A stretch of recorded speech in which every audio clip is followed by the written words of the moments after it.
इसके साथ साथ अब हम लोग जब ये जो हो जाएगा, इस परीक्षा जैसे हो गई और इसका हम लोग इवैल्यूएशन करेंगे।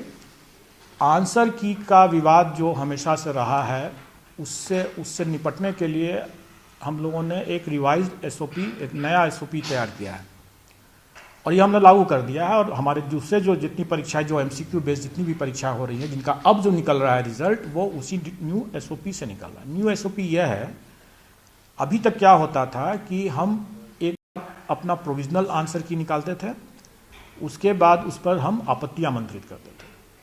आपत्ति आए, उसका निराकरण किए एक्सपर्ट्स लोग, और जो फाइनल आंसर की हुआ वो फाइनल रिजल्ट के साथ साथ फाइनल आंसर की आ गया, निकल गया, प्रकाशित हो गया।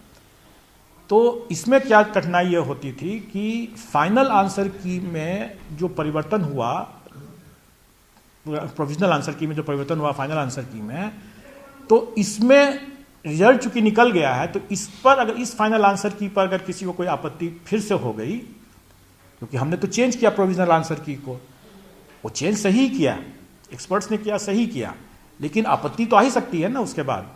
तो इस आपत्ति का हम लोगों ने मौका नहीं दिया लोगों को देखने का या उसका निराकरण करने का, उनको समझाने का, और रिजल्ट निकल गया।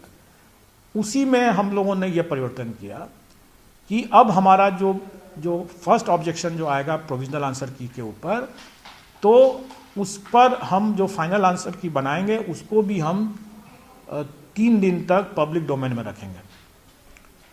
और उसमें भी अगर किसी को कोई आपत्ति अगर आता है, तो उस पर हम एक्सपर्ट्स और कैंडिडेट्स को जो ऑब्जेक्शन करने वाले जो है आपत्तिकर्ता, उनका हम बैठक कराएंगे, डिस्कशन कराएंगे, और उसके बाद जो आंसर निकलेगा वही आंसर की जाएगा, वही फाइनल होगा।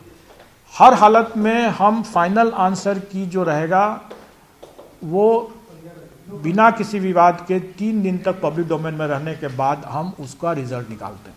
और ये चीज़ हम लोगों ने ऑलरेडी कर दिया। अभी कई परीक्षा फल हम लोगों ने अभी प्रकाशित किया, जिसमें हमने वो 3 दिन का दिया, जिसमें नहीं आया आपत्ति उसका हम फाइनल कर दिए। तो ये परिवर्तन हमने इसलिए किया कि लोग अनावश्यक उसमें विवाद हो जाता है, और कुछ नहीं है। मैं ये भी कहूँगा कि जो 67 पीटी पुनर्परीक्षा जो हुई, जिसके आंसर की के लेकर अनावश्यक विवाद है, अनावश्यक है इसलिए मैं कहूँगा क्योंकि इसका समाधान तो हम लोगों ने कर दिया था और सभी आंसर सही थे, लेकिन विवाद तो है। जस्टिस जो है, जैसे न्याय सिर्फ होना ही नहीं है, न्याय दिखना भी चाहिए कि हो रहा है। तो उसी तरह से कोई अगर हम लोग पारदर्शिता बरतते हुए अगर आंसर की बनाते हैं, तो वो दिखना भी चाहिए लोग कि भाई आपका सब डिस्कशंस करने के बाद वो बना है।